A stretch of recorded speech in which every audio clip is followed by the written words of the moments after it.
म्हणजे at the most 5 success. Carefully लक्ष द्या. Number 3, at the most 5 success. मी तुम्हाला ऑलरेडी सांगितलं होतं ऍट द मोस्ट हा जर शब्द आला तर सुरुवात ही 0 पासून करायची गिवन नंबर पर्यंत. सुरुवात कशापासून करायची? 0 पासून तर गिवन नंबर पर्यंत. म्हणजे आर च्या व्हॅल्यू किती येणार? 0 1 2 3 4 5. मग या सगळ्या व्हॅल्यूंची ऍडिशन करायची तर हे प्रॉब्लेम खूप कॉम्प्लिकेटेड होते. मग अशा वेळेस काय करायचं? 0 पासून 5 ची ऍडिशन न करता मी जो कन्सेप्ट सांगत आहोत त्याकडे केअरफुली लक्ष दे जाता. नाव probability at the most 5 success equal to, मला सॉल्व कसं करावं लागणार? P of 0 plus P of 1 plus P of 2 plus P of 3 plus P of 4 plus P of 5. But इतक्या सर्व व्हॅल्यू जर मी लिहत गेलो तर ते प्रॉब्लेम खूपच कॉम्प्लिकेटेड होणार. मग अशा कॉम्प्लिकेटेड प्रॉब्लेमला जर तुम्हाला सिम्प्लिफाय करायचं आहे तर आपला प्रोबॅबिलिटी मास फंक्शनचा फॉर्म्युला यूज करायचा. प्रोबॅबिलिटी मास फंक्शनचा काय यूज करायचा? फॉर्म्युला. बघा आता प्रोबॅबिलिटी मास फंक्शन काय असते? Summation of f of x equal to 1 हे असते प्रोबॅबिलिटी मास फंक्शन. मग summation of f of x म्हणजेच काय होणार? हा काय होणार? Sorry, summation of P of x असतो ना, इक्वल टू 0 असतो. म्हणजे काय होणार? P of 0 P of 1 P of 2 P of 3 P of 4 P of 5 total 6 होते ना. पी ऑफ 6 इक्वल टू किती येणार? 1 येणार. P of 0 P of 1 P of 2 P of 3 P of 4 P of 5 P of 6 equal to 1 येणार. का बरं 1? Because summation of P of x equal to 1 असते. मग ह्या इतक्या मोठ्या व्हॅल्यू काढल्यापेक्षा या पी ऑफ 6 ला जर या साईडला जाऊन मी मायनस केलं तर सेमच होणार. यालाच मी निगेशन कंडिशन म्हणतो. कोणती कंडिशन म्हणतो? Negation condition. का बरं निगेशन कंडिशन? आपल्याला विचारलं कोणाच्या व्हॅल्यू आहे? 0 1 2 3 4 5. टोटल आपल्याला 5 व्हॅल्यू विचारल्या. सॉरी, टोटल 6 व्हॅल्यू विचारल्या. 0 पासून कुठपर्यंत? 6 पर्यंत. पेन चेंज करतो. 0 पासून 5 पर्यंत व्हॅल्यू विचारल्या. मग इतक्या मोठ्या व्हॅल्यू काढणं पॉसिबल नाही आहे, तर याची आपण रिव्हर्स कंडिशन यूज करायची. 5 पर्यंत न काढता 5 च्या समोरची व्हॅल्यू काढू आणि ती 1 मधून मायनस करू. म्हणजेच 1 मायनस पी ऑफ 6. व्हॅल्यू या काढायच्या होत्या, बट त्या व्हॅल्यू काढणं पॉसिबल नाही आहे. म्हणून मी नेक्स्ट व्हॅल्यू काढली, त्याच्या समोरची व्हॅल्यू, आणि ती 1 मधूनच मायनस केली. का बरं 1 मधून मायनस केली? Because summation of P of x equal to 1 होते. डायजेस्ट मध्ये या पूर्ण व्हॅल्यू प्लस करून सॉल्व्ह करून दिलं असणार, पण त्याला खूप टाइम जातो. तसं करायचं नाही. 1 as it is, sign minus. Okay, direct formula काय असतो? N C R. एन किती आहे? 6. सी आर पण किती आहे? 6. N C r into P raise to r म्हणजे 1/2 raise to 6 P raise to r into q. Q पण किती आहे? 1/2. कालच सॉल्व्ह केलं होतं आपण. 1/2 रेस टू n मायनस आर. n 6 आहे, आर पण 6 आहे. 1 ऍज इट इज. 6 6 6 1च येणार. 6 ला 6 टाइम बॅक नेलं तर 1च येणार. इंटू 1 अपॉन हा होणार 2 raise to 6. 6 minus 6 0. 1/2 raise to 0 1. 1 minus 1 into 1 1. 2 raise to 6 किती होणार?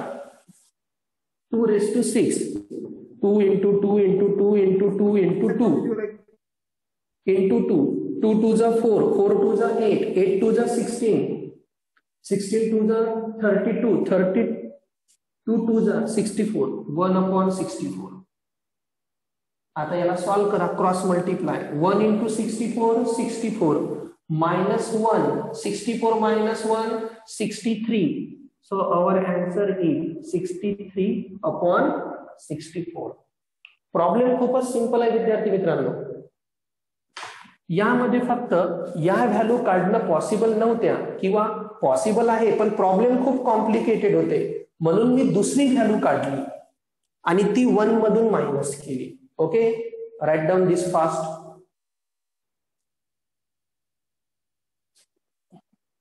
समजलं का प्रॉब्लेम?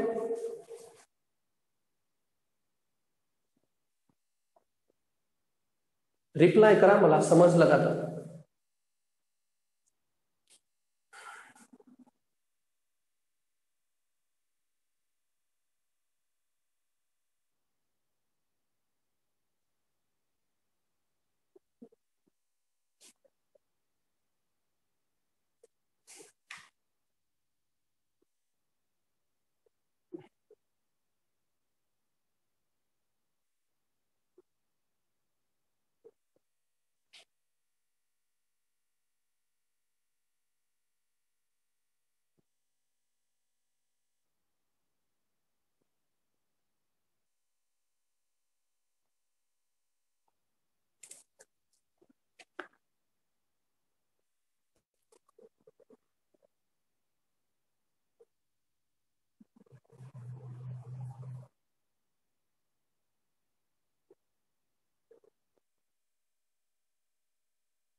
लिहून झालं का? रिप्लाय द्या, नेक्स्ट प्रॉब्लेम घेऊ.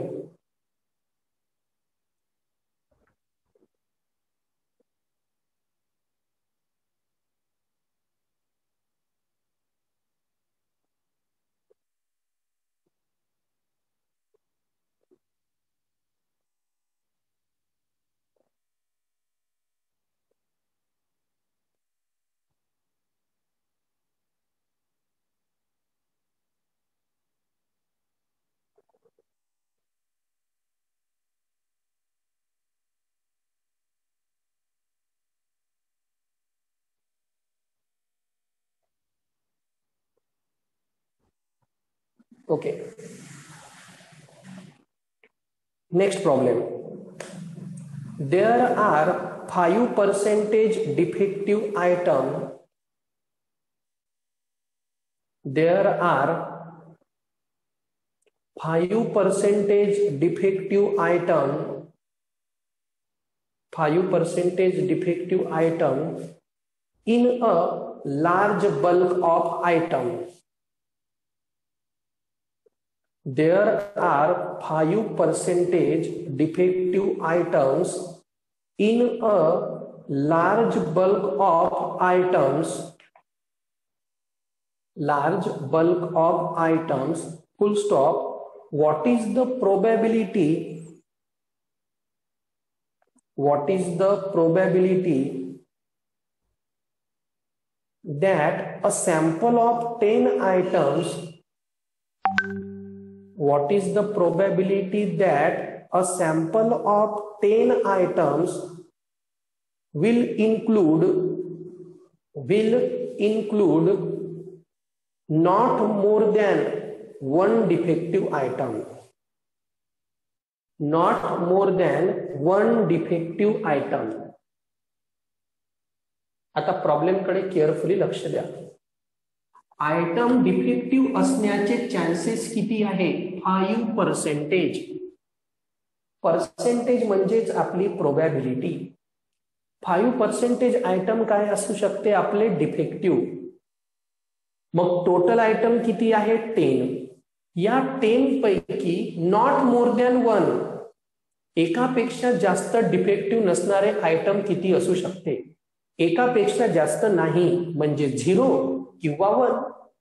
1 पेक्षा जास्त नाही म्हणते ना, नॉट मोर दॅन 1 म्हटलं ना, नॉट मोर दॅन 1 म्हणजे 0 किंवा 1. आधी प्रोबॅबिलिटी किती दिली आहे प्रॉब्लेम मध्ये? केअरफुली लक्ष द्या. सोल्युशन प्रोबॅबिलिटी दिली आहे 5%. मी तुम्हाला पहिल्याच प्रॉब्लेमला सांगितलं होतं, प्रोबॅबिलिटी ही कधी कधी पर्सेंटेज मध्ये देऊन असते, तर कधी आपल्याला फाइंड आउट करावी लागते. जसं याच्या आपण आधीचं प्रॉब्लेम घेतलं तर तुम्हाला सांगितलं होतं का तुम्ही डायस थ्रोन केला 6 वेळा आणि तुम्हाला म्हटलं होतं का ऑड नंबरच येणार. ऑड नंबर 3दा आले तर आपण 3/6 प्रोबॅबिलिटी घेतली होती. इथे डायरेक्ट पर्सेंटेज मध्ये गिवन आहे, म्हणजे 5/100 म्हणजेच 1/20. पी ची व्हॅल्यू भेटली. पी ची व्हॅल्यू भेटल्या बरोबर आपण क्यू ची व्हॅल्यू फाइंड आउट करतो. क्यू इक्वल टू 1 - p असते. So 1 - p 1/20. 1 × 20 20. 20 - 1 19. सो 19/20 ही झाली क्यू ची व्हॅल्यू. त्यानंतर टोटल नंबर 10 सॅम्पल म्हटलं आहे, आउट ऑफ 10 म्हणजे n ची व्हॅल्यू किती झाली? 10. आता प्रॉब्लेम सॉल्व्ह करू. प्रोबॅबिलिटी कशाची म्हटली आहे? Probability not more than 1 item. Not more than 1 item. आता नॉट मोर दॅन 1 आयटम म्हटलं म्हणजे त्यामध्ये 0 येणार किंवा 1 येणार, म्हणजेच P(0) + P(1). Not more than 1, 0 आणि 1. फॉर्म्युला अप्लाय करा. काय असतो फॉर्म्युला आपला? NCR. n किती आहे? 10. सो 10 C, R ची व्हॅल्यू किती आहे? 0. So 10C0 into NCR into P⁻R. P किती आहे? 1/20. 1/20 R किती आहे? 0 इंटू Q(n−R). Q किती आहे? 19/20. 19/20 अपॉन काय असतो? n-r. n आहे 10. सो 10 - 0 प्लस सेम NCR म्हणजे 10C1. फक्त आपली R ची व्हॅल्यू चेंज होत असते, बाकी N, P, Q या व्हॅल्यू कधीही चेंज होत नाही. इंटू 1/20⁻1 इंटू 19/20 रेस्टू असतो n-r म्हणजेच 10 - 1. ओके, राईट डाऊन दिस फास्ट.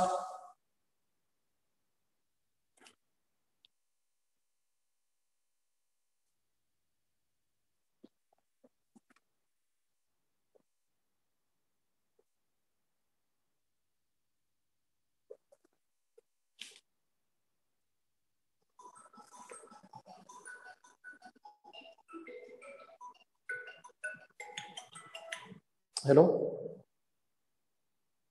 हा मी ट्युशन मध्ये आहे, नंतर कॉल करतो.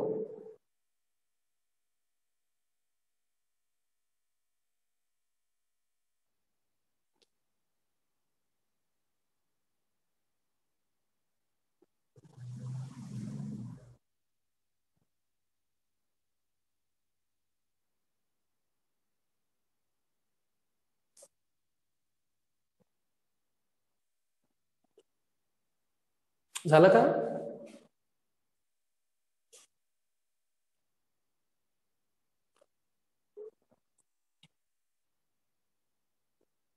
ओके,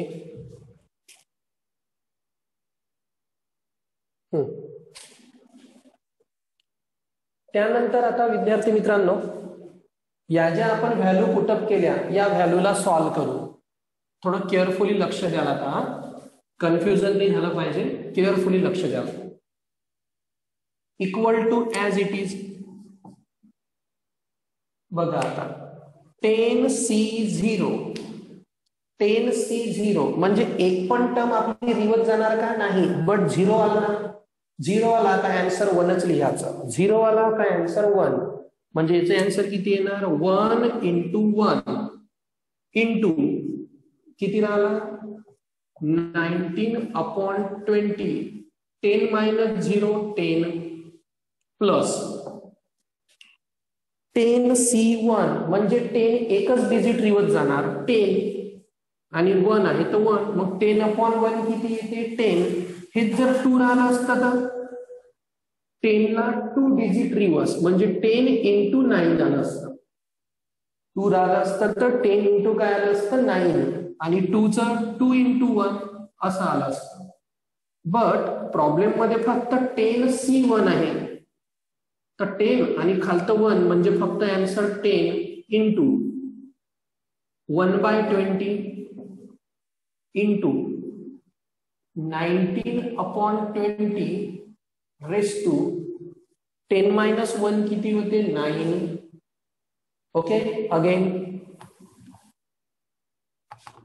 1 × 1 1 म्हणजे व्हॅल्यू फक्त कोणती राहिली?